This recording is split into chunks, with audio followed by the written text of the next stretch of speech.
You did all 5 dates in the Ice Cube tour. Yep. And then, which we'll touch on to in the same week, did 3 shows for Cypress Hill. Yeah, that's right. 2 of them being on the same day. Yes. Oh, was it Ice Cube and Cypress on the same day? No. I think it was like the night after. Like there was a break in the middle. Oh, okay, yeah. Like that one and then the other one. Yeah. But yeah, it was wild. Yeah. It was a good like kick in the butt of like welcome to the music industry type thing.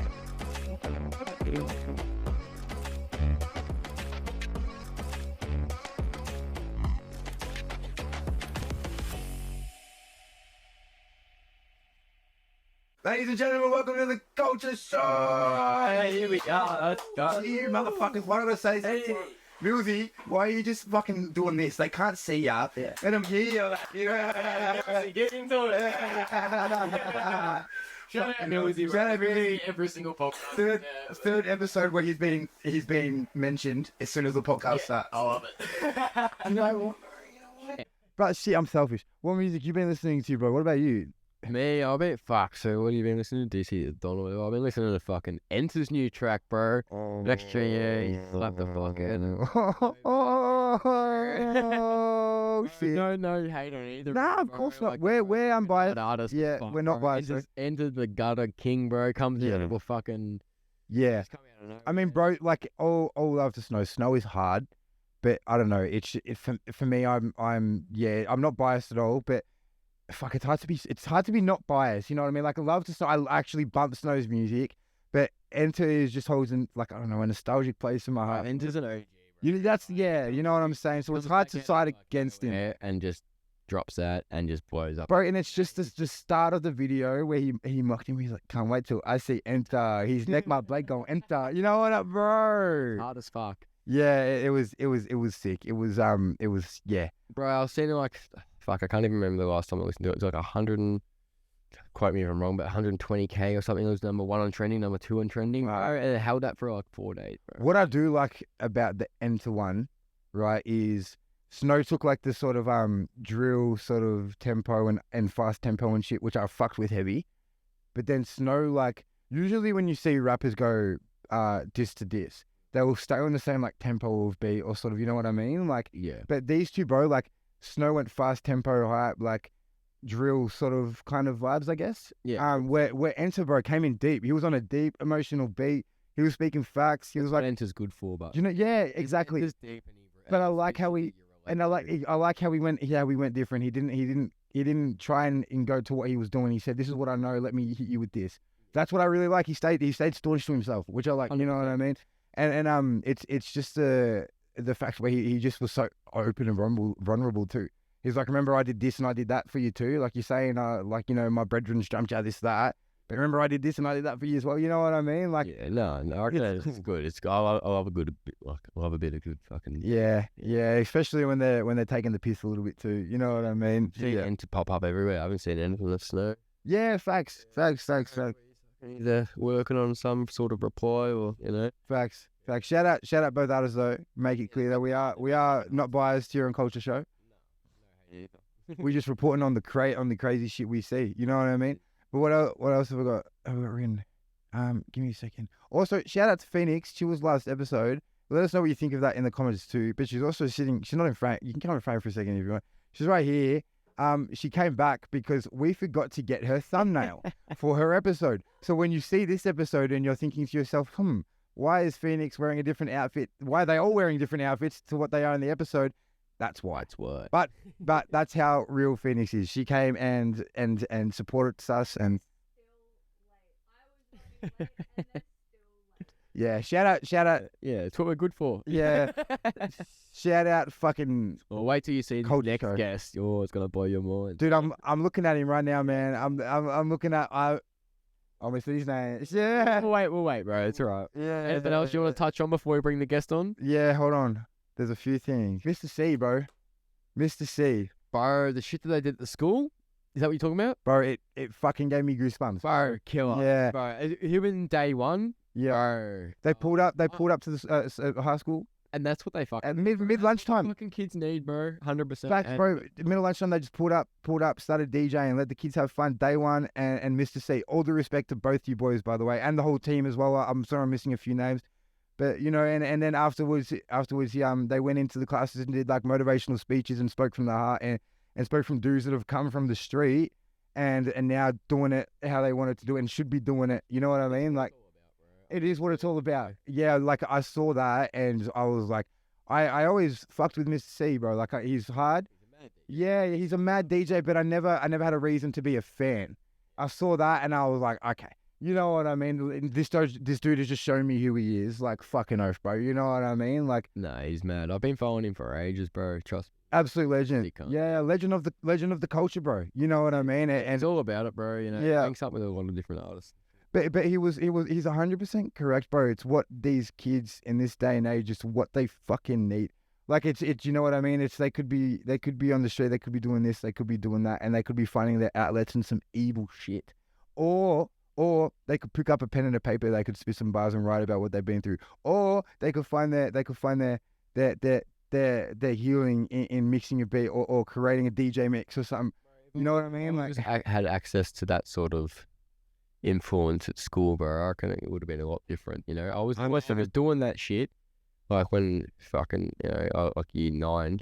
Like, bro, like I remember sitting back, doing all of that shit, bro, but wagging school. If it was fucking available to me, bro, I would have been in the classroom doing it, you know what I mean? exactly right, bro. It just would have been a little bit different. Dude, I completely agree with you, bro. I couldn't fucking stand school I wasn't there for long, bro. Like, I'll be honest, I dropped out in 9th grade. Like, do you know what I mean? I got my education in the future, don't worry. But like, I couldn't stand school, bro. I couldn't stand the dynamic of it, the whole thing, bro. It was a big social to me. That's all it was. You know what I mean? And then, that's because that's what it was for me. I was a creative, and the school in the modern school design is still the old school design. It's the only thing that hasn't changed as the years have gone by. Yeah. You know what I mean? And it needs a huge fucking update, bro, because it's like, it's not designed for, the school system is not designed for creatives at all. Do you know what I mean? It's not supportive of creatives. Teachers don't understand that every single kid is different, so they learn different. Even going back to what Deno said on the previous episodes, Where he tried to open his own school for that type of shit. Yeah. It's something that definitely needs to be addressed by the higher up, I guess. Yeah, man. I think, bro, it's so crazy. Like, not to get too deep into it, but if you go back and look into like the 1800s, 1860s, right? Oh, bro, I know what you're gonna say. Bro, like, you look at every single aspect of life, it's changed so much except for the classroom. Yeah. I just want to explain it for the audience because you're right. Shout out Prince EA, by the way. I'm pretty sure it came from him, right? If you look back back to the 1800s, the 1900s, everything's changed. Cars back then, there were carts with horses, this, that. You know what I mean? Everything has changed from that shit to even the small shit and the way we cook food. We have gas ovens now installed in the walls and stuff. Everything's changed. Do you know what I mean? Yeah. The one thing that still remains the same is the school dynamic, the classrooms, how they're set up, the curriculum. Everything is still the same. Nothing has changed. And then people are wondering why, bro. Like I dropped out in year 9. Both my brothers have dropped out of school now in year 10, year 11. Do you know what I mean?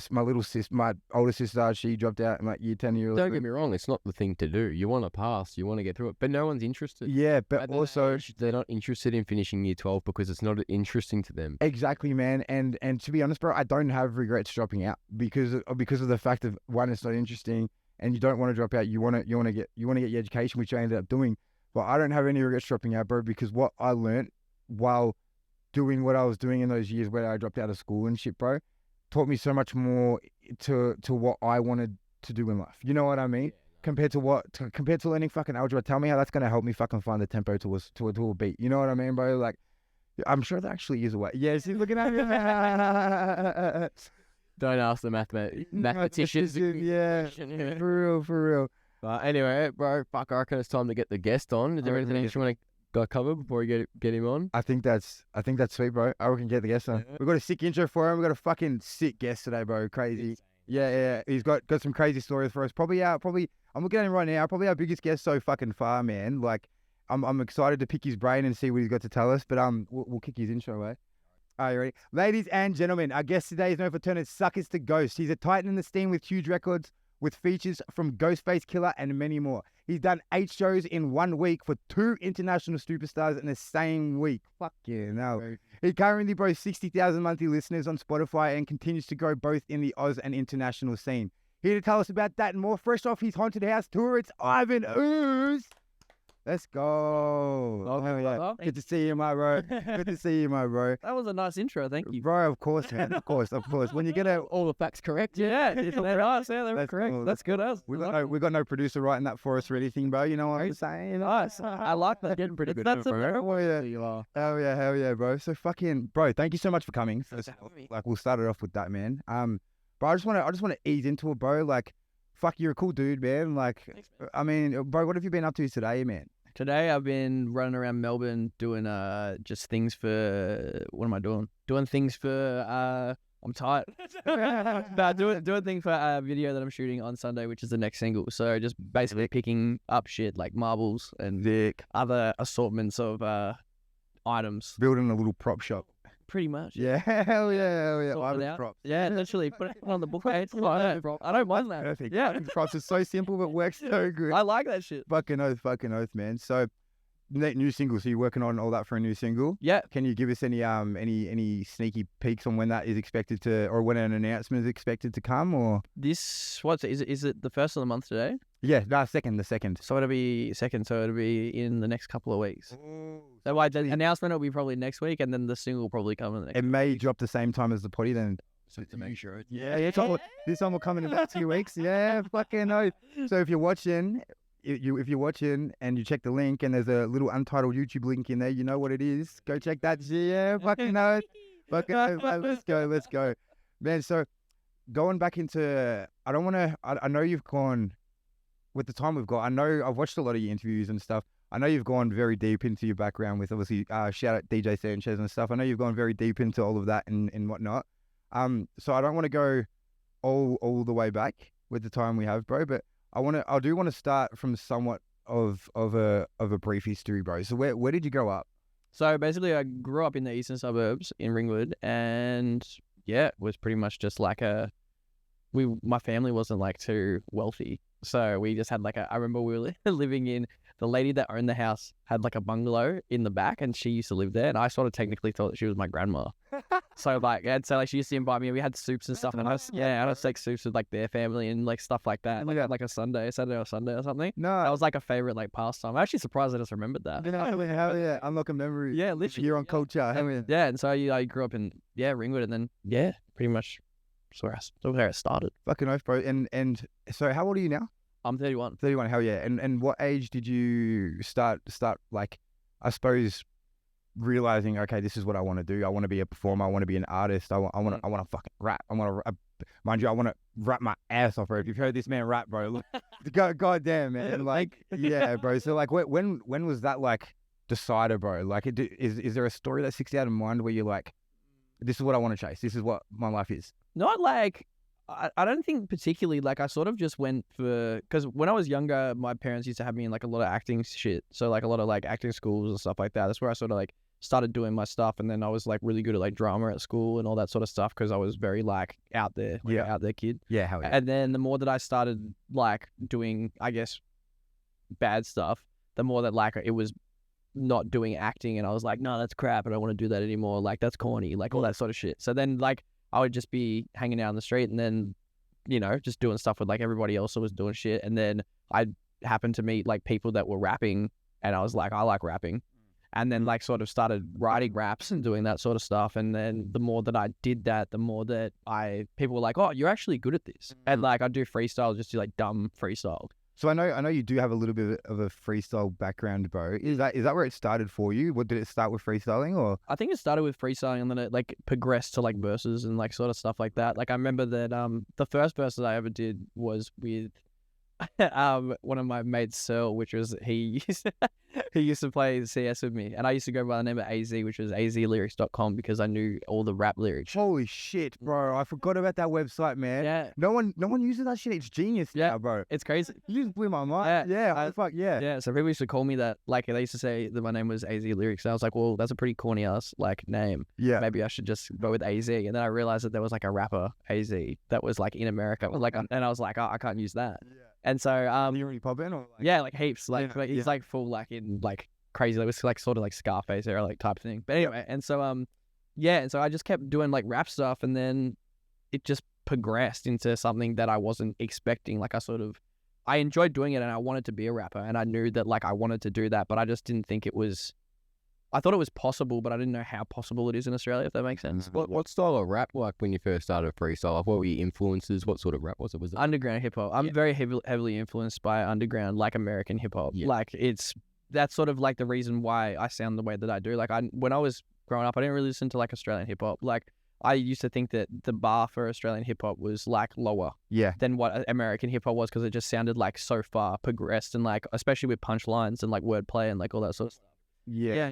I mean, really, realistically, bro, you're actually correct, and that's what it really was back then. Like when I first started making music, bro, like I had kind of had the same headspace. I thought I was like, I genuinely thought I was gonna make it so quickly because I didn't think anyone was rapping properly in Australia. I thought it was all barbecue raps and throw another shrimp on the barbie, that type of, you know what I mean? And then and then you really heard what was coming out. But yeah, no, sorry, bro, I just wanted to pinpoint that because that's it's really a fact. So in terms of where your sound comes from and your influences, bro, like when you were listening back then on your sort of that, and you're getting sort of that influence and that inspiration, what were those artists that were giving you that sound and that like that you're plugging them headphones in, bro, every day and listening to? Of course, there's heaps of artists, man. Like like in particular, like for rap and stuff, like it'd be like a lot of like underground, like I guess like Vinnie Paz and like Jedi Mind Tricks and like Army of the Pharaohs and like all that sort of shit. So a lot of that, like Sean Price, like a lot of those dudes, like I would listen to constantly, and then I'd also listen to like mainstream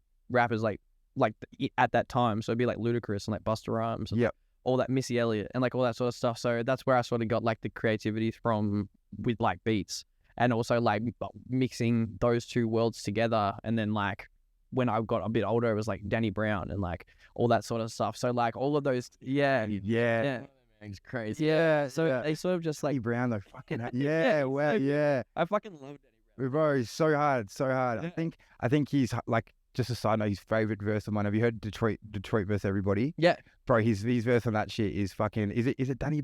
Am I even thinking of the right? Yeah, no, Danny Brown's on that. Yeah. Is it? Brace yourself, I take you on a trip down Mersey Lane. Is it? Yeah, that's it. Yeah. I just had to make sure. Yeah. That's the one that comes to my head straight away, bro. Yeah. No, I love how real Danny is, because Danny's like, especially on his 30 like album, that last song, I listen to that like all the time because it's like pretty much just like a full narration of his life, but like him basically saying that like he's almost died, and the whole reason that he almost died is because he wasn't going to make it in rapping. And it's like, and like he was just trying to like punish himself, well, not punish himself, but like just ODing for like no reason, because he didn't feel like he had anything to chase. And then because of what happened, all of that stuff progressed, and like now he's what he is, and he does podcasts and all that shit. So it's like, it's wild, man. Watching him do that shit, and then like being like, all right, well, I'm 30. Can happen at any point in time. So, and it's sort of like already done, like it's been treated me well already, but it's also like there's still more to do. Oh, bro, heaps. Yeah, 100%, bro. And it's like so crazy to hear someone that's reached milestones that you've reached say so easily too. There's still more to do. Heaps. Because it's, bro, it's like, you know that it's like it's a long way to conquer. You know what I mean? It's one thing to fight and to battle and be successful in that, but to conquer, it's like there's so many things to do. You know, every day. But I mean, bro, like we walked. You know what I mean? We walked straight into the first conversation we got into off camera was this guy driving from different spots in Melbourne since 8 a.m, picking up things for his own music video, for his own single. You know what I mean, bro? It's the it's the grind. It's the artist, and it's the definition of you gotta want it, bro. You know what I mean? Like if you didn't want this, you wouldn't be spending your whole day picking up props. You know, man. Like, and it sounds like crazy to the regular person. So driving around all day. I don't think that people think that a musician as well. Some people that are musicians, like they also think that everything should be done for them. And like, and there's the sort of things where it's like, if you look at people before social media and shit like that, or even musicians complaining about social media being like, oh, I'm a musician, like why do I have to do social media? It's like everyone still had to, like, people putting up fucking flyers on. Yep. They were handing out CDs. They were like 100%. I was. It's funny you mentioned that. I was chatting to an artist recently, a good mate of mine, who's a really talented artist, but in terms of, obviously, as you know, bro, artists to make music videos and promo, it's mad bread to be a rapper, bro, or any type of musician. You know what I mean? Yeah. And he was he's like, whatever happened to the stories over here having a team? You know what I mean? Yeah. The ones that, you know, invest in you and whatnot. And he's both been. I'm like, bro, that doesn't just come to you, bro. You know what I mean? Like that's you got to understand in those rare cases that happened. That engineer is recording that artist for free every day, and they're working together because that engineer gives a fuck about that artist's career as much as that artist gives a fuck about that artist's career, which is very hard to find. It doesn't just happen, and it's the fact that even, you know, some artists get caught in these shticks for years because they're too sort of scared to put out low quality content and just set their phone up and fucking rap and make a little edit from that or something. Everything's got to be top tier. Yeah. And because of that, they're not putting out content and they're not pushing themselves. So it's a very good point to put out, bro. I mean, you see yourself, bro. You're fucking content king, crazy.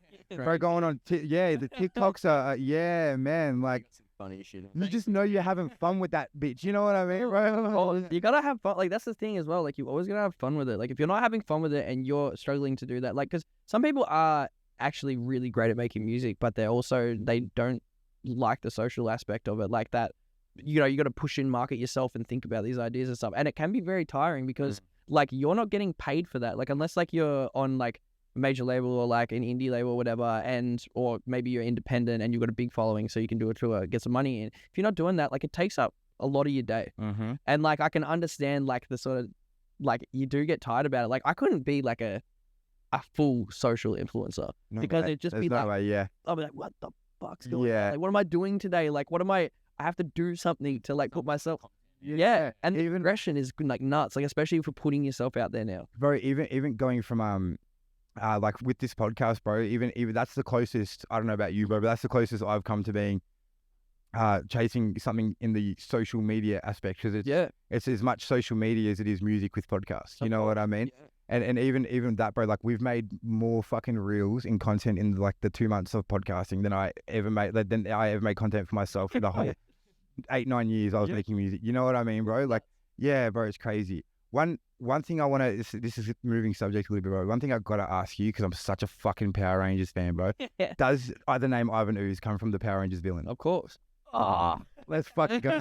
You're a sick cunt, bro. You're a sick. I had to ask that, man. I had to ask that because I was like, I'm watching. I didn't put 2 and 2 together first, which was weird because that Power Rangers is my favorite Power Ranger movie. Yeah. Out of all of them, bro. You know what I mean? One. It is genuinely the best one, man. And it's such a good name, bro. Yeah, bro. But when I was watching the Ghost music video, and like, by the way, in my head all day is something you don't all fucking day, bro. You know what I mean? I've got the same sort of thing when you go on the clip when you're hanging out the car. That is the sickest visuals. I'm like, that's mad. Bro, I've actually never wanted to be young Shogun more in my life, but he got the hardest. There's something, bro. Shogun killed that shit. Yeah, that's it, man. That's fucking set.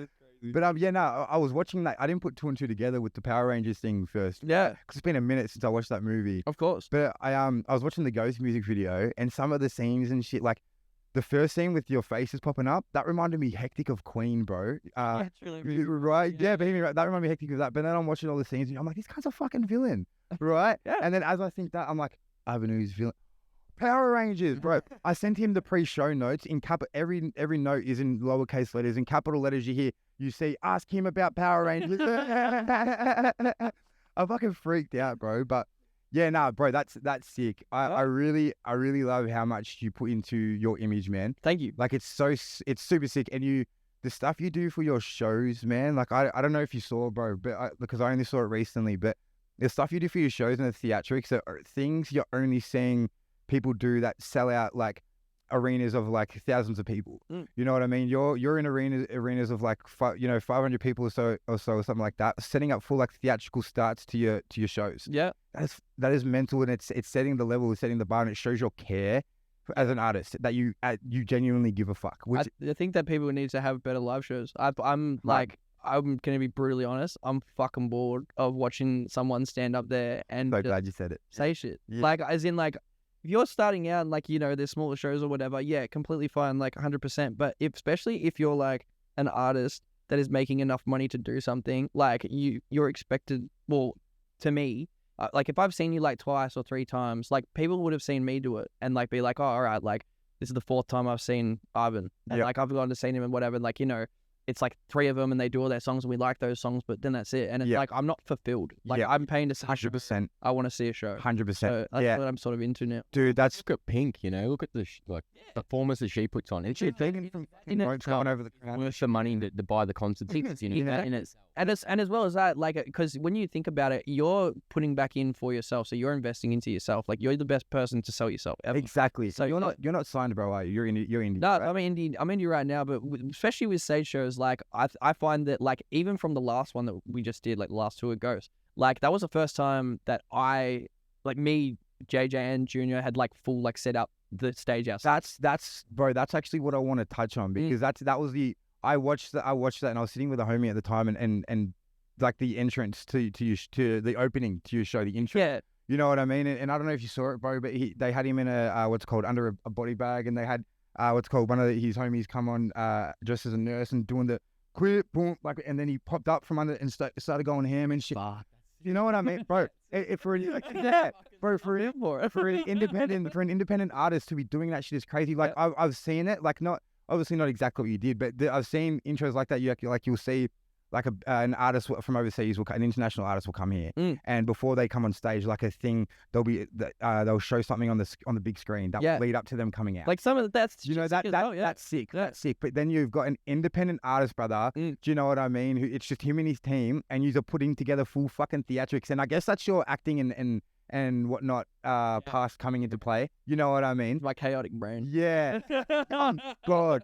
I was just, I don't know, man. I probably shouldn't have been as surprised as I was, but I was just really shocked because I hadn't seen it from. No one does it anymore. That's only in Australia. Exactly right. Yeah. No Australian bred musician is doing that at all. Kid Laroi is on the highest of highs in terms of Australian artists, and I've not seen him do that. You know what I mean? He just comes right. Don't get me wrong, he's got mad energy. It's no disrespect to Kid Laroi. Yeah. But still, man, there's levels to this shit. You know what I mean, man?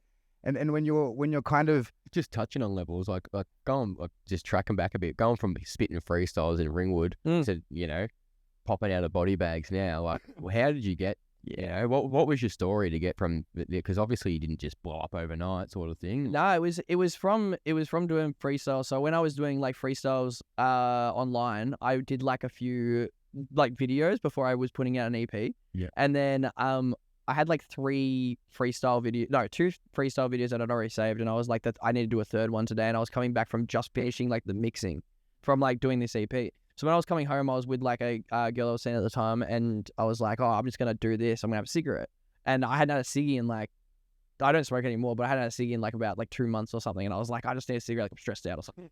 So I had a cigarette, and I was just like, oh man, I feel so good. And like I got a bit loopy or something, got a head spin. And I started doing a freestyle, and then like because she was in it as well, and she hadn't seen me rap before, her like natural reaction plus me just having fun, just doing whatever, that whole video like sort of blew up. And then that sort of and it was back when like there wasn't so many like Facebook like rap videos and all that sort of shit. So like that was one of the first ones. And then my manager saw me from that video like really viral, and he was like, oh, I'm in Europe at the moment, would you like to meet up like when I get back? And I was like, yeah, sure. So I met up with him. I think I was in Richmond, and I spilled coffee like all over him. Like the first time I met him, like I feel like that's a whole movie. Oh, dude, I was like, I had anxiety, and I was just like, boosh, and I was just like, oh my god, oh no, yes, bro. And he was like, no, it's all chill. And then we sort of like were talking about it, and because like my dad's a musician and my mum's like always like real weary, I was telling them, and they're like, yeah, don't sign anything, don't do this. Don't do that. Yeah. And like all this stuff. I'm like, no, he seems like a pretty nice guy, and he's still my manager right now. Fuck yeah, the best. Hell yeah, best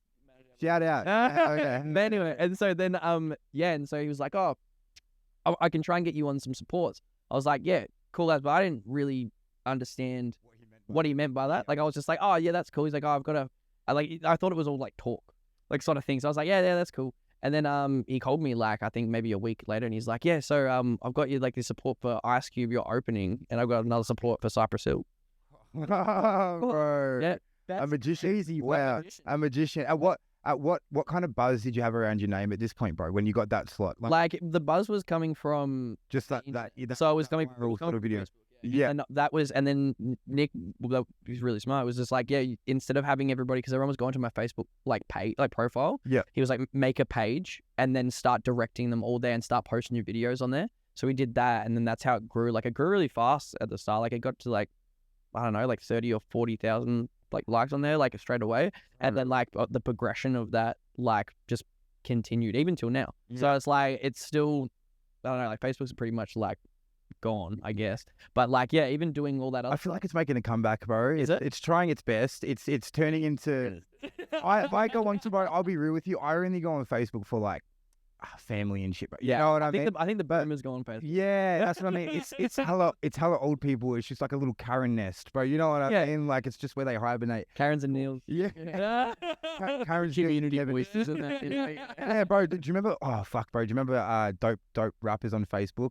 We had that toxic shithole. Oh, that is the worst. We had the admin of the group on like 2 weeks ago, bro. Yeah. We had that DJ Deno, bro. We had the admin on that. What did he say about it? Bro, he took full blame for it. I was like, I told him straight to his face. I was like, it was the most toxic shithole you've ever. He's like, bro, I'm an admin. I'll take the fucking.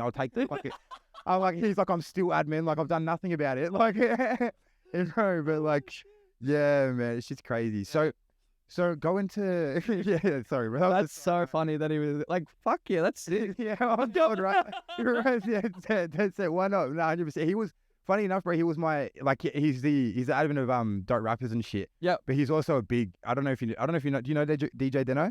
Big massive touring DJ. He's done Cube Tech, did all of them. Let's say second person that's met fucking Ice Cube, bro. Yeah. It's crazy. Yeah. Oh, yeah, literally. Really nice. Yeah, he doesn't give a fuck about the Facebook group, bro, because he does all you know what I mean? Yeah. But he's a legend. Shout out Deno, by the way. But yeah, bro. So I want to go back actually into that. Yeah. And I know I didn't want to touch on too much that you already spoken on the Sanchez, but I'm so fucking interested, bro. Like the Ice Cube thing. So you're blowing up on Facebook. Yep. You're like, what the fuck is happening? Yeah. Right. All of a sudden, your manager that you've just spilt coffee all over burn him. Is now burn him.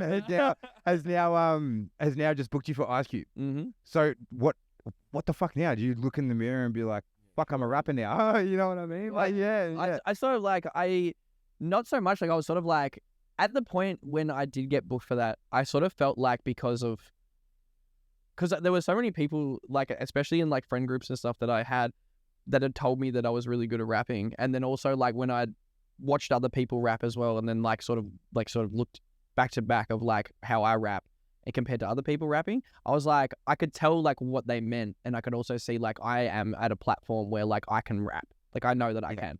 Like it doesn't matter. Like I don't care if I was going to go out to like a whole bunch of people, I'm not going to be shit.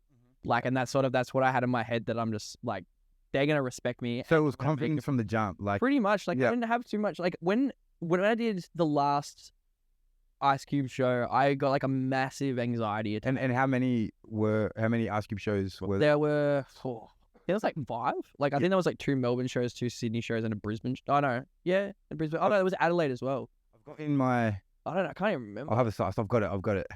Hold on. So there would have been a few. It was. And New Zealand. I went to New Zealand as well. So you did all 5 dates in. I'm telling you what you did. Yeah. You got all 5 dates. You did all 5 dates in the Ice Cube tour. Yep. And then which we'll touch on in the same week, you did 3 shows for Cypress Hill. Yeah, that's right. 2 of them being on the same day.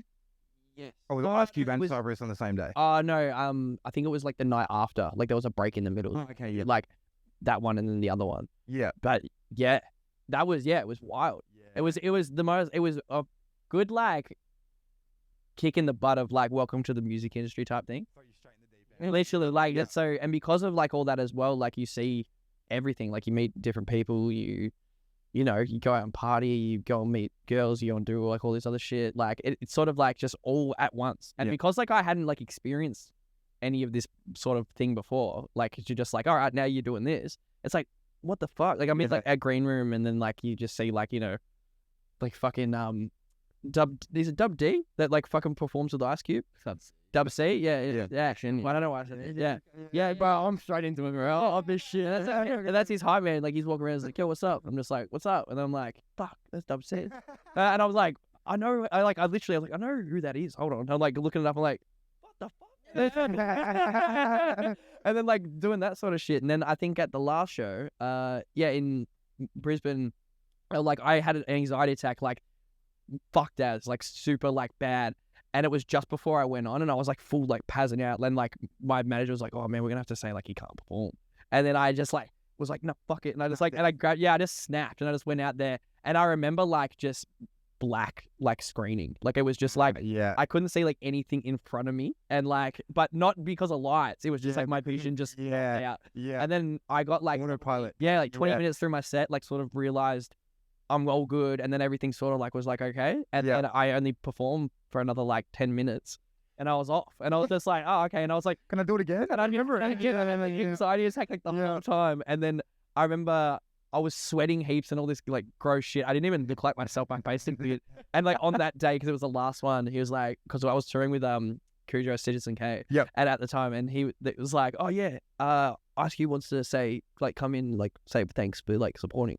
I was like, I don't know, like I don't know if I should do that sort of stuff. And so anyway, I ended up going in, and then I met like his whole family, because he had like his dad. He had Ice Cube's whole family. His whole entire family. So I met like his whole. He met his whole family, like even like his son that played him in. Oh shit! Yeah. And like it was just wild, and like he's like, I was just standing there and I couldn't, because my brain was so like staring at him. You know, like I was staring at him, but I like my brain was just like a fuse that like was not connected. So I was just like looking at him like, yo, and like he's like. He literally just like, I would have fainted or something. And she literally was like, you're right. I'm like, yeah, sorry, man. It's like, all right, well, you guys want to get a picture or something? Like, ask. And I was like, yeah, that'd be dope. Let's do it right now. Yeah. Picture, and it's the funniest picture. It's like literally like, oh man, it's just funny. I look like I never look like my mum. Yeah. Like, face-wise. Like I always sort of look like, I don't know, neither my mum or my dad, but I looked very much like my mum, like my mum's face. And I like looked at it and I was just like, you piece of shit. Like, why you look like that? Oh man, bro, I feel like he would be one of the most intimidating people to meet, just because he always looks so damn angry, bro. Yeah, he's sort of like a little bit intimidating, but to be honest, like when you just meet him casually, like how we sort of did, he wasn't really that, like, because he was surrounded by his whole family. He was like very, he was very just like, you can tell he's like a A-list celebrity. Like it's sort of just like so like well mannered, and then also like just. Like you know, like just daps us down and whatever, like dope. But you know, he got it in him to click at any minute. You know what I mean? Like his son was like literally like we were chatting. I was chatting to OJ for like ages, like just about stuff, and he was just like, yeah, I mean like there's new film plan, like my dad, and, like all this sort of stuff, like crazy stuff. We were just like sitting there. And I was like, this is wild. Like, where am I? Yeah, and then because it's actually so crazy. Yeah, that's a moment in history. Like, you know what I mean? Like, yeah, because it's like the first thing that like I've sort of done, but then. After that though, and after I came out of like talking to Cube, I was like, everyone's like a person. Like everyone's just doing shit. Doesn't matter how famous you are. No, and it's still a person. And that's like when I started like realizing that like I am on the level of everybody else, and no one's better than me and no one's worse. And I just view everyone like that now. Like, I just don't, if I don't want to hang out with somebody or something like that, like I just sort of steer clear of them. But like, I always give them like the respect of saying like what's going on or whatever, and like I'm on. Yeah, but exactly. And that's sort of what I like. But there's nothing wrong. There's nothing wrong with that. There's nothing wrong with leaving it at hello and keep it moving. Yeah. Exactly 100%. Right. Exactly right, man. I was so going on to continue on the Ice Cube tour, bro. So you met after on the 8th tour, bro. You kicked off the last show after having a pack, which bro, like I get you, man. I feel like I get intense anxiety and shit, bro. And performing was one of the only things back then I was able to do without getting anxiety. You know what I mean? Like that was my home base. So I feel you, because I feel like that would help me perform. You know what I mean? So I definitely feel you on that, man. But just to move off that a little bit, bro. So you've done the Cube tour. You finished the 8th show. Got off Breeze, met Cube, met his family, chopped it up with O'Shea and that.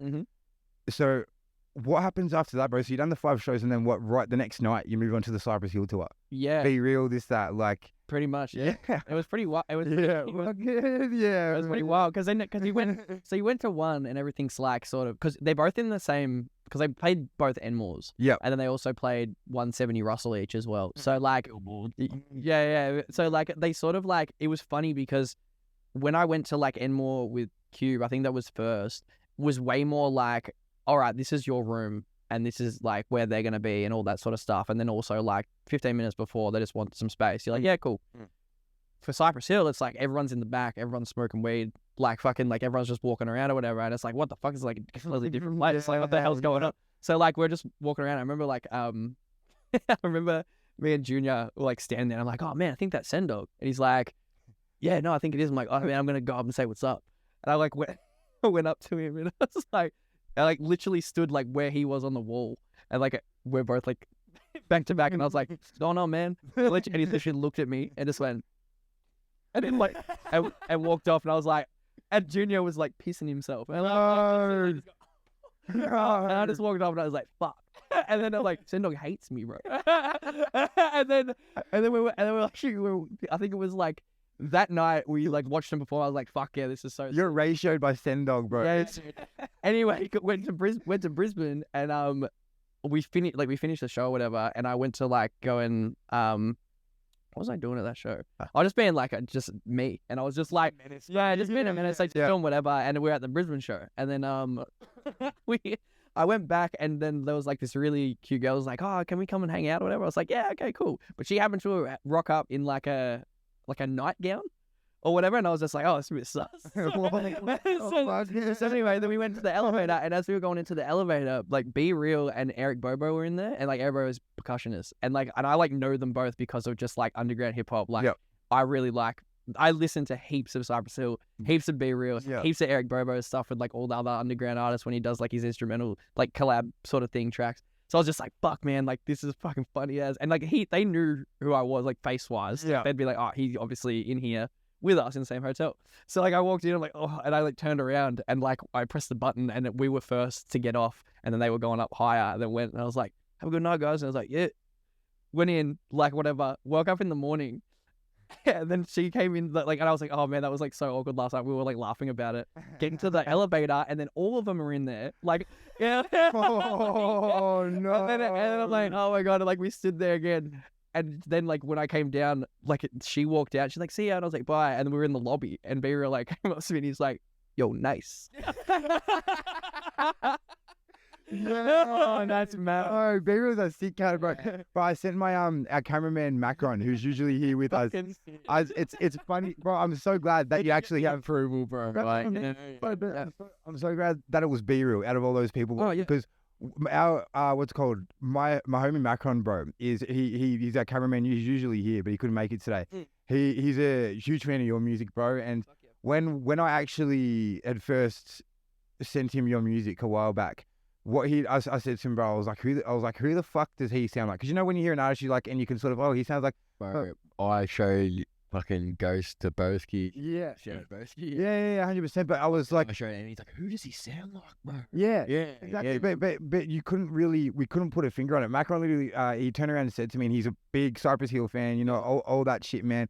He turns around and goes to me, he's like, you can't really put a finger on it. He goes, but he sounded really good with Be Real. That was the first thing he said to me, bro. You know what I mean? So it's like, yeah, man, for real, it shows. It's like the height of like, well, just where my pitch sits, I think, is like the comparisons. Like all of those dudes, like Schoolwork U, fucking Danny Brown, like fucking Be Real, like they're all the comparisons I always get, because that's what your pocket you're in, and I'm like, that's a good pocket to be in though. Like it's like I like being in that shit. Yeah, it's sick. But no, it was wild, man. I ended up seeing Sendog though. He came into like, because we went to New Zealand. What now, bitch? And he came in to like, I think it was in New Zealand, and we were there, and he walked in, he's like, yo man, I'm really sorry. He's like, I thought you were just some random guy. And I was like, oh, he remembered me. Like that one. Yeah. He remembered. Yeah, and he's like, and he's like, you guys killed like the supports. And I was like, oh, nice. Sick. And then like that's pretty much like the affirmation that I got. I was like, sick. Yeah. So, At least he apologized and shit, but like, but even he remembered you, bro. Yeah. I was like, sick. All right, cool. 100%, bro. And so you did three nights with them. Yeah. Yeah, fucking crazy, bro. So what was more fun, Ice Cube or them? Gotta ask the question. Ripper question, actually. Yeah. I mean, like Ice Cube sets like so sick, like it was so cool. But because I'm more of a Cypress Hill fan, like it would probably be Cypress. But also like the way that Be Real and Sendog control their crowd, like the Cypress Hill crowds were way more rowdy, like so much more. But like especially like they played How I Could Just Kill a Man, and they played like the Rage version as well, like the hectic one. Fuck, dude, like that's like one of the best live like. I would have loved to be in the crowd for that shit, bro. Yeah. Was there a mosh in that shit? There was like the whole Enmore, like this is at Enmore, but like every show, like it was fucked. And also like B Real didn't really have too much movement, but he also did. Like he was he has to spit like a lot though. He doesn't get to breathe. So he does like a majority of it. And like Sendog's always like doing the doubles and whatnot. But like just the way that like he sort of just moved his body with how shit was about to happen, if that makes sense. Was fucking sick. So like learning as well and watching people like Ice Cube and Cypress Hill and what they do in crowds and all that sort of stuff also has like impacted. Yeah, and to have those elites like right in front of you, sort of from your first stage experiences. Is like massive. Like, bro, I know for like, I don't know, for myself and a lot of other artists, when you're up and coming, the first shows you really get before you get any proper shows, bro, are like open mics and shit like that. But you, bro, you were like the rare case where you were thrown straight into the deep end. Well, yeah, I used to do actually like a lot of like, we did like heaps of like charity gigs as like before I even did anything. And I don't even know if my name was IVAN OOZE. It might have just been, because I used to be in another group called the Honeycomb Hideout or the Honeycomb Collective, and that was like a group of MCs that were like around like the Rowville sort of way and stuff like that. And like you play footy against Rowville. Rowville pepperoni away. So that way. So like we used to meet up and like, you know, make. Then like there was a dude that like a really great producer. His name's Michael Famulero, Fan Van Dam. He was so good with like fucking the little SD fucking, what is it called? It's like a little beat maker, but it had like a SD.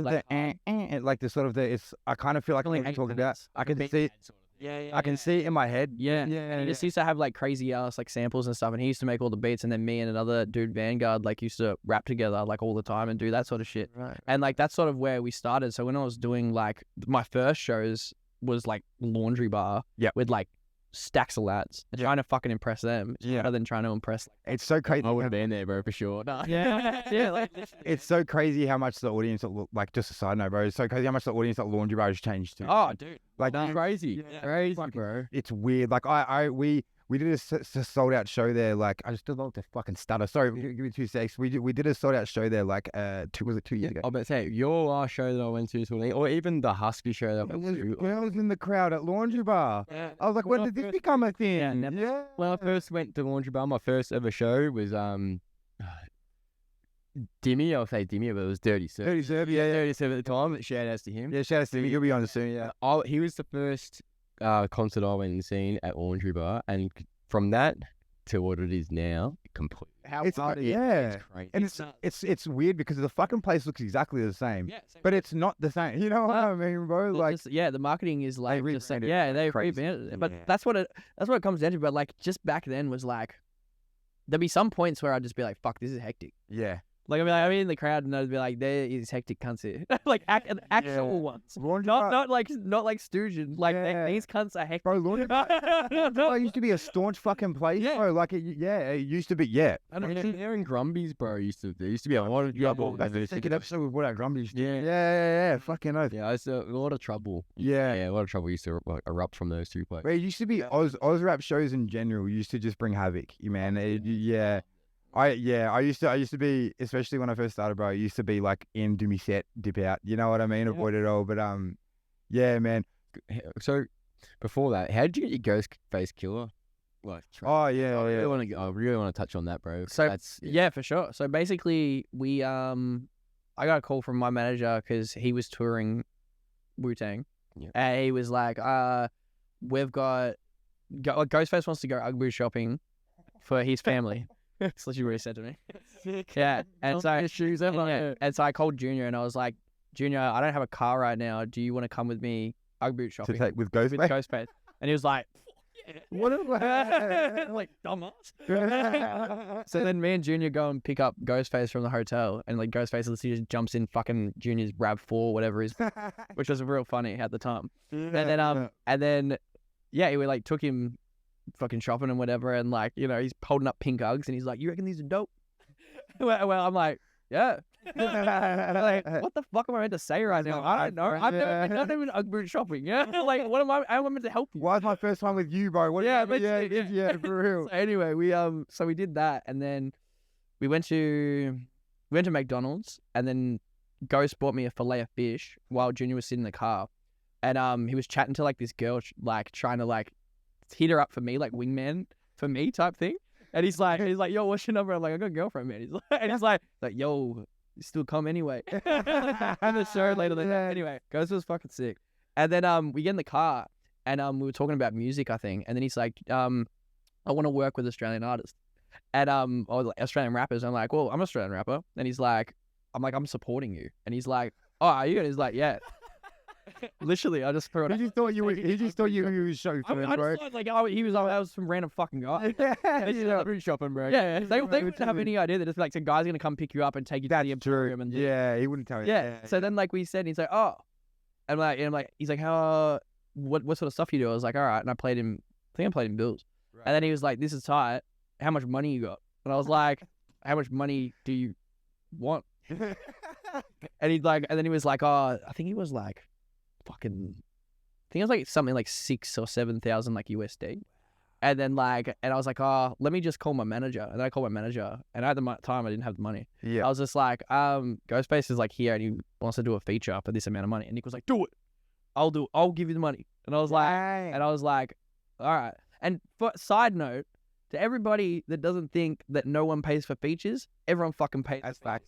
So whenever someone gives me a diss, It's the only place I've made money in music, bro. Shows 100%. But I need to say this because I need everyone to hear talk this. your shit, bro. Let's go. Everybody gets paid for features majority, unless like you're real good homies. Yeah. Right? Yeah. It's not a diss to me to tell me that I paid for the feature. Of course I fucking paid for the feature. You would have paid for the feature too. I'm like, I would have paid the fucking double for the feature, bro. 100%. and number two, I didn't pay him to get in the video. So let's go. He fucked with you, bro. yeah, so he was out. He didn't want to really do it, but he felt the obligation that he had. Yeah, that's good enough. That's good enough. Good to say, but I saw a thing. Snoop Dogg, he charges $250,000 for the feature, and then $250,000 for the video. Yeah. Well, it's like Exactly. If you got money, exactly right, bro. And it's like even what's his name? I can say this because he said it public on his TikToks and shit. Filler, yeah, you know Filler, obviously. He paid however much he paid for the Trippie Redd feature, yeah, exactly right. But he knew the fact that if he wanted him in the video, he's gonna have to pay a double that amount. Yeah. So he was smart about it. Had a cameraman in the studio. Boom, they got a video done. You know what I mean, bro? Exactly. Yeah. But so there's but even it's not a diss to say that you didn't pay for a feature that you paid for a feature. Sorry, because of the fact it's like, are you gonna diss me for paying a plumber to fix my pipe? Exactly right. Because I can't do it myself. You know what I mean, bro? It's like if I'm an artist and another artist has the sound that I want on my record, bro, that's a service that they have that I am going to pay for. And also, it's going to elevate you. There's levels to this shit. Yeah. If it's going to elevate you into like a point where you're sort of like, you're going to get up more. It's like, yeah, sick. But also with that, like even when we did it after that, I sort of felt like there was like a big divide because it was like, as soon as you put someone that is that big on, like, say one of your songs, it's like, oh, he's made it. And then especially in Australia as well, I definitely found that people just fall off. Because they're just like, oh, all right, he doesn't need our support anymore. Let's go and find somebody else. Wow. And it's put it, yeah. And it's like that's where it's sort of like very fickle. And it's the same with like watching, say, someone like the Kid Laroi or whatever. Like he's like going up and like doing his thing, and like people should be fucking proud of him. Like he's actually like, to be honest, like I don't really listen to much of his music, but he's from Sydney, and like and also like it's like he's killing it. He's probably one of the biggest Australian acts, or like even in the world. Yeah. And people are like, no man, Leroy ain't about it, Bro, it's like shit. It's like if you go look at photos of him, bro. If you go look at photos of him from like 5-6 years ago, bro, that's how recent he is dressed like a fucking eshay, bro. Like, you know what I mean? Like he was a lad, bro. Now he's huge. Just because you sing as well, doesn't make you soft. Yeah, I gotta put that out there. Yeah. You know what I mean? Yeah. But like day one, for instance, he popped off. Exactly, bro. They pop off with some serious, like melodic vibes and everything. Yeah. Like that. But they also come with some hard raps and shit as well. I mean, that doesn't mean that, like, just because you sing, you're soft. Yeah. Exactly. Yeah. Just because Kid Leroy's not about it because he sings. Yeah. He's still from Sydney. The He's still motherfucker, repping he still grew up in He's still got 1-4 on his songs. He's still supporting. Yeah. And show him some love. 100%. And yeah, bro, it's that facts, but it's even shout out $80 by the way, because they run out of Marshall and stuff too. I'm sure. Obviously, yeah. But I even saw one point how they do their things where they'll sort of, I can't remember what it was. I think they were rating songs of the week or something like that, and they had like the the Aussies doing really good at the moment, like or like that are in the limelight at the moment and stuff.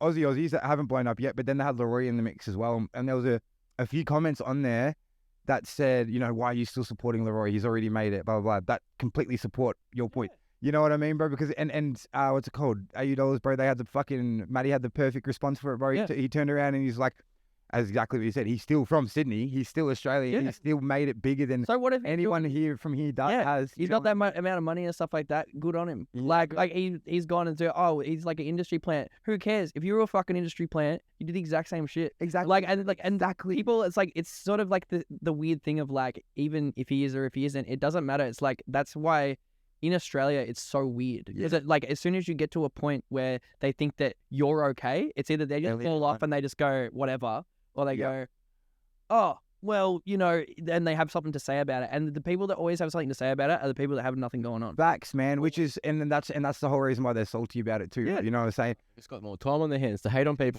Exactly. But it's like, bro, it's bro. I'm sort of losing my train of thought on that one, but I completely just went mind blank.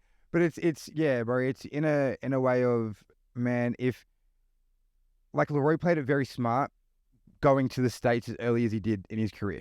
Do you know what I mean? Because it's the thing, what you're explaining is hugely true, mainly in Australia. You know what I mean? Once you reach a certain point, you kind of don't go any further unless you go further.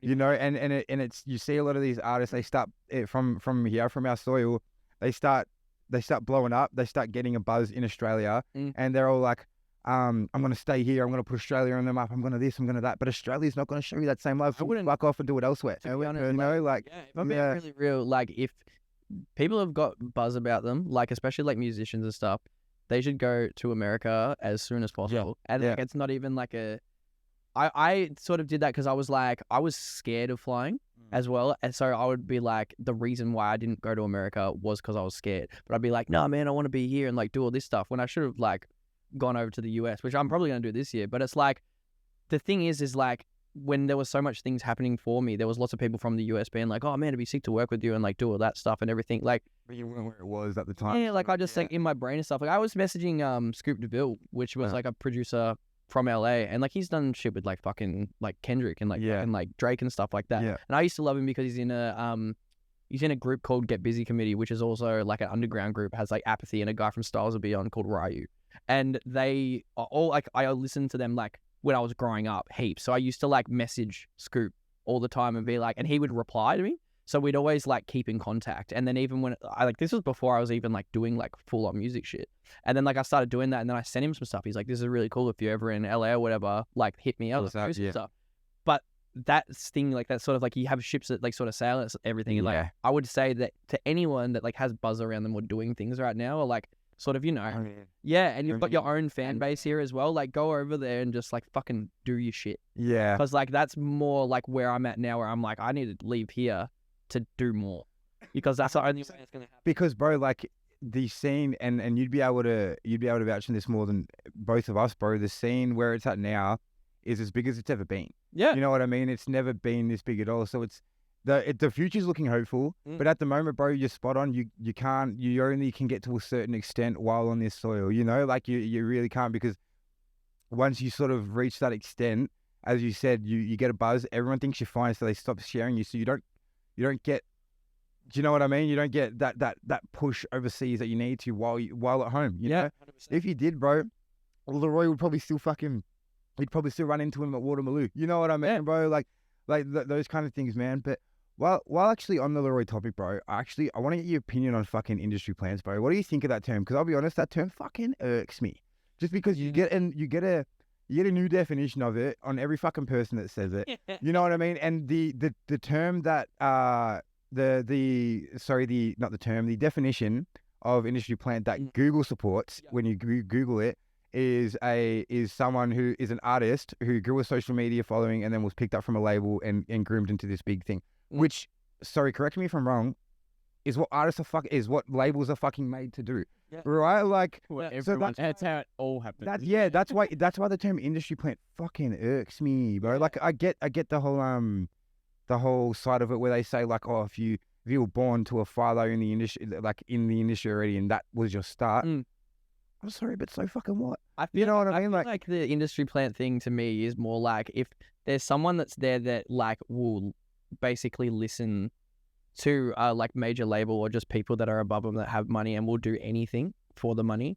That to me would be a major, like that would to me would be an industry plan. Like as much as like being called industry plan is like sort of you're talking about like the sellout type of the side of sort of like this. It's like of like, you know, not writing any of your stuff or you're gonna sing this like You don't believe in it, sort of. yeah type thing. And like that's sort of like I've never, well, for me personally, I've never really been able to like sing or do other people's stuff. Yep. Because it just doesn't, like, I don't feel it. Yep. So then if I don't feel it, it's like you're not gonna feel it. It's like someone else. That makes where people it's not but some people are like really good actors. Some people are really good at like doing what they do, and like a lot of like if you look at lots of like massive artist songs, like the amount of writers, it's fucking nuts, man. Bro, what are your thoughts on Lil Mabu? I don't even know who that is. You don't know who it is? Neither did I until our last one. He gave, shout out Lil Mabu, but he's got no fucking idea who we are. But he's from New York, bro. He's an 18-year-old from New York. He's still in high school. He gave us our first viral reel last week on TikTok. Oh, right. He's this 18-year-old, and I've explained it on the show before, so I'll be quick. And he's all cap. We got to put that out. Yeah, he's all cap, but we learnt the hard way from TikTok. But they fucking roasted us, bro. But so essentially, he's this fucking 18-year-old, like typical sort of what's called suburban kid from America. Yeah. Like I could never snitch. You know what I mean? Like one of these, like he points out the pun that he like. Have you seen that? Yeah. Mathematical disrespect and whatnot. Like all this shit. Like he's a marketing fucking genius. But we made a really good reel, and at the end of it, I was like, he's a marketing genius, but I don't know if he's about what he says. And we ended the reel with that fucking biggest mistake of my life. Like the TikTok comments ate me for brekkie, lunch, and dinner. You know what I mean? They were like, what do you mean he says in his raps that he caps? Blah, blah, blah. You know what I mean, bro? Like, I mean, we love it. That's what made the reel go viral. You know what I mean? Like, exactly. You know what I mean? But yeah, what are your thoughts on that? On sort of, because there's two ways to look at it. You could look at it as from an actor's point of view and being like he's playing a role, or you could look at it as someone sort of trying to benefit from people's actual, you know, real life lives. You know what I mean? Like, I can give you the perfect answer. When I was younger, I used to care.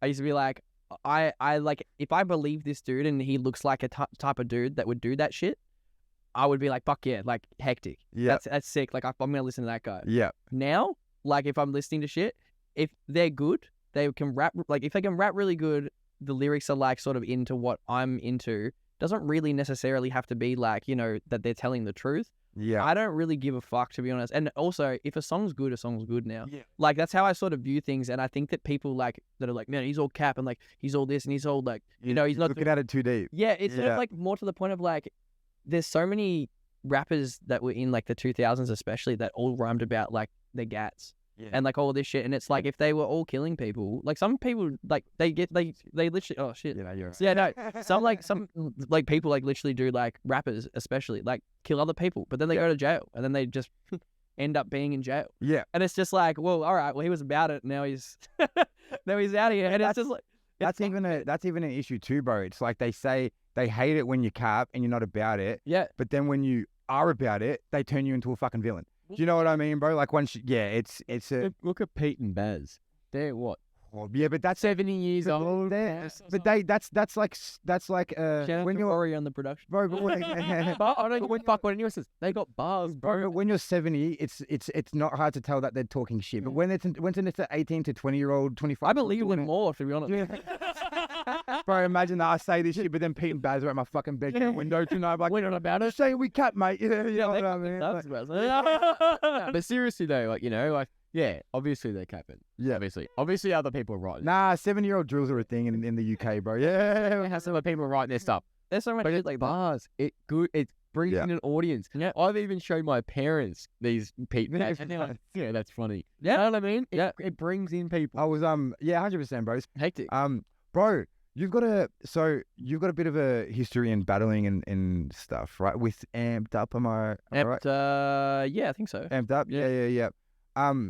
So on that, bro, did you watch the new Grilly and versus Dundee battle? No. Fuck me dead, bro. good? It was proper insane, man. Are you seen any of Grilly's battles or anything? I've seen Grilly battle like heaps. Like I used to watch it all the time when I Yeah. used to like be into battling and stuff. But no, I haven't watched like battles in so long. Well, they haven't been around in so long. Yeah. They brought it back. It was like a big reunion thing, right? Because Hectic. Dunners and Grilly, the last time they battled was 13 years ago. That's So they came back to the same venue 13 years later, hectic. and they like tore each other. I know you'll appreciate this, bro. Like they fucking tore each other apart for two rounds. Yeah. And then on the third, bro, they just spoke high as shit about each other. How they like, you know what I mean? Grilly was saying, "You fucking, you're my brother. You've always made me proud." You know what I mean? Like they just spent the third round, like two like old heads in the scene who have built the scene. You know, not just them, but have helped build the scene. Two old heads, just giving each other their flowers. You know what I mean? It gave the shit they were saying, bro, gave me goosebumps because like they took it serious, tore into each other for 2 rounds as battlers do, you know? Yeah. And they're best mates that live with each other, so they know fucking everything about each other. So it was a good battle, you know? Yeah. And then the last round, man, they just paid homage, and it was like I was sitting there watching it, goosebumps down my back, bro. I'm like, this is Oz rap, you know what I mean? Yeah. And I was like, when battles were huge and got beef and whatnot was huge, bro, I was in like year 7, year 8, you know? It was never huge in a time from when I was an actual artist in the scene. Yeah, right. So this is the first time it's come back since, and it felt cool, bro. It's like, damn, and it's the same guys I was watching from when I was, and now instead of tearing each other apart, almost punching on like they were 13 years ago, they're fucking, do you know what I mean? They're giving each other massive bro fucking hugs, and do you know what I mean? Yeah. Man? It was awesome to see. Sick, yeah, it's mad. I reckon it's the old stuff was like, you know, when you thought, oh, you talk to your mates, right, you reckon they punched on after that? Yeah, That's just like exactly. That's what like, you know, got beef events are all about. Yeah, I mean, like the 360 cursor, you know what I mean? Like it just 100%. it had to be addressed. Yeah. Too, you know. Yeah. That's what I loved about it. You know? 100%. There was the metros versus The lads, yep. and that's it. Just just that. Oh yeah. Ever since 10, I looked down on metros. Yeah, 100%, bro. No, But, no, that's when that's yeah. Yeah, 100%, bro, 100%. So the last thing I want to touch on, bro, is the haunted house tour. So we touched on the opening of it and stuff, but we got really distracted. Yep. The reason why I wanted to bring it up is I saw because not a lot of people know this, man, and we did touch on how much fucking bread this rap shit costs and whatnot before, but in a different sort of subject. Yep. I saw your big post on sort of how a lot of your fans and whatnot were a little annoyed that you were only doing 3 cities. Yeah. And you sort of broke it down for them as real as it gets for artists. Yeah. And we're like, yo, long story short, it's no disrespect to any of these cities, but yo, this costs a lot of fucking money. I'm independent, this, that. Speak on that, bro. Like what was sort of the not necessarily backlash, but the feedback on that were people understanding it and sort of touching? Lots of people were like definitely understanding, but it also goes with like, it's also with like a social media like following that you've got as well. Like you've got like for me, for example, like there's like 90K around about on fucking like Facebook. I've got like fucking like something like 25 on 25, 26 on like Instagram or some shit. And then like 45 on TikTok or whatever. To put that out to all of those people costs money. Yeah. Firstly. Yeah. That's so promoting your single, number one, that's going to cost you money. Like, especially it's coming out of your pocket. No one else is paying for that unless you're getting like a bank loan. Unless you're with a label as well. Yeah, like all that sort of stuff. Like even with like a label, like they're still not like. That's still got to recoup. Stuff like that. Yeah. And also after that, then you go, all right, here's tickets or whatever. Now people especially are like very hesitant since COVID to go for pre-sale tickets. But like, especially with like smaller artists, like who are like, you know, on that sort of like level of like, you know, in and out, like people be like, oh man, I thought you'd be doing like bigger shows and stuff like that. It's like I haven't played for 4 years. Like since I like took a hiatus.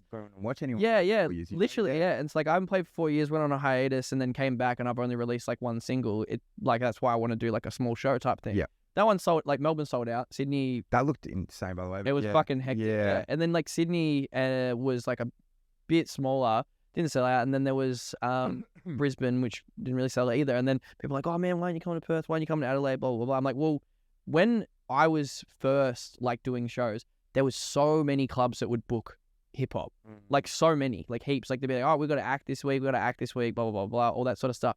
I feel like since it's progressed in like the over the past like 7 years, there's been fewer and fewer places that actually do like live hip hop. Like, and there is, because the whole fucking dynamic scene scene. as well. The places that do hold the hip hop, have it constantly, but there's less places of it. Exactly like that. Yeah. And so when they like run events and whatnot, it's like, you know, you got like a stacked lineup, like played Laundry, like, I don't know, like just towards the end of the year, maybe the start of the year, the end of the year last year. And that sort of stuff like that, that's chill out. But also like to go to somewhere like say Perth or whatever, it's going to cost everyone's flights and all that sort of shit, especially with You got to how whole team out as well. yeah, and all that sort of shit. There's no Like, label back in this tour either. and it's expensive, and I still got to live Yeah, exactly. on top of that, Yeah. and then pay everybody else and their sort fee. of, and sort of try and pray that you break even as well. You know, Yeah, and just do that, and it's like I reckon we probably I probably lost money on the tour that I just did, but it was worth doing the show. But then it's also like to go and have that and be like, all right, like now they know what type of show that I'm going to put on, to then like say if you went like double the size of that, because of the next show that I do will probably be for like my next like big release or whatever. Yeah. That's what I'm sort of at. It's like if I need to get to those places, like I'll be dropping merch. I'll be dropping like, you know, like things that you can buy. If you don't buy them, and you don't you listen to my music for free on Spotify. You pay $12 a month, $13 a month, and you pay everything that you can listen to anyone. They're paying that exactly. They're not even just paying that $13 a month for you. You're listening to all your favorite artists at that point. You know what I mean? Like, and they go, and some people go, that's enough. Well, if it's enough, that's fine. But you're not going to get smaller artists to your city.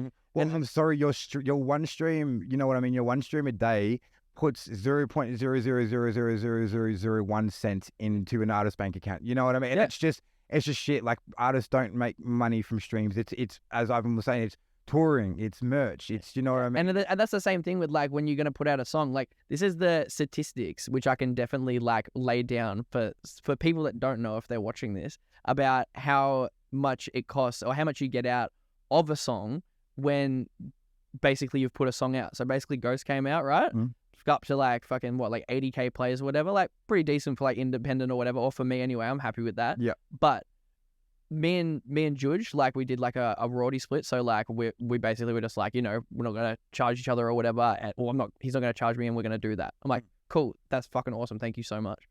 Mastering like anywhere between like $60 and $100. Yeah. And then mixing as well. Judge was happy enough to do that, but usually that would be around about $350. If you're paying for the beat as well, that's around about like it could be anywhere between $100 to $1,000 to $1,000. Yeah, Drop the so video quickly. clip, Yeah. Now from 80k plays that I've had, I've made independently from like what they give me from royalties, $400.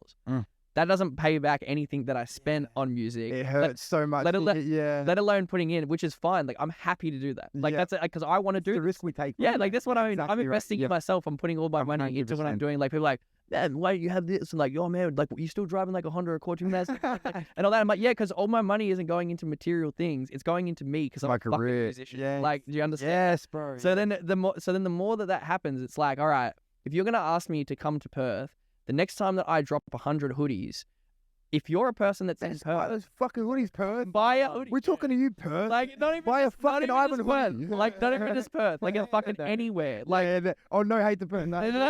like literally, it's just they won't let you come in, bro. the furthest away, but also like the most like, you know, it's just all that type of shit. And like that's what I find. Like they all support like up and coming artists and all those dudes and like all that shit. But like, it's just like such a hectic time now to just really travel. And like, and that's why people aren't coming to like Adelaide, and people aren't coming to Perth and like doing all that sort of stuff, because they can't sell tickets there. Because people are too hesitant. They like go, oh, all right, well he's coming now, but maybe we find a way. And it's just like, well, you wanted it. And it's like wrong date. Exactly. It's like, oh, the wrong date. Sorry, dog. I got my I got my sister's, uncle's, cousins, brothers, sisters, goldfish's wedding on that day. Can't make it, man. Yeah, bro, 100%. But that's the thing too, and it is a big part of COVID, bro. Like, because of how much shit that fucked around, and the lockdowns ended, and then the next Friday it'd start again. You know what I mean? So that would have played a huge part in it, because it's like, I know with me, I've been guilty a few times of an artist that would be coming over to Melbourne that I wanted to see, and I wouldn't be sure if, especially when we first ended. I don't care now. I'll book if I want to see an artist, I'll book it. I'm not worried about really lockdowns anymore. Yeah. Touch wood. Yeah, that's good. I think it's But yeah, in our lifetime. yeah. Hope so. But no, so but I don't. I was going to the other bro. I'd see it come out like the pre-sale tickets. Usually I'd cop. Yeah. But it's towards when we were finally out of lockdown, I was like, you know what? I might wait till the date so it's official. Yeah. And then the date would come and I wouldn't realize until like maybe 5 PM. The show's in 2 hours. Yeah. Fuck, I can't make it. You know what I mean? But everyone, like, that's the thing. Everyone's affected. Like everyone, because like my manager as well. Like he runs a lot of the events, like big festivals and stuff, and like fucking in Melbourne, all over Australia. But he just even after COVID and still now, like ticket sales are still being affected, like dramatically. really? Like, From yeah. COVID still? Just people in general. Like there was 2 years where like people that were turned 18 and 19, they didn't go out. So it's like they don't really. There's like a divide in that life. Yeah. Think back when you were 18, fresh going out. You went out every weekend, bro. Yeah. No, that 2 times a week, 3 times a week. You'd be saving. You would go to work, save a ticket to go to like Future or some shit, and then like do shit, then go to Future, like yeah.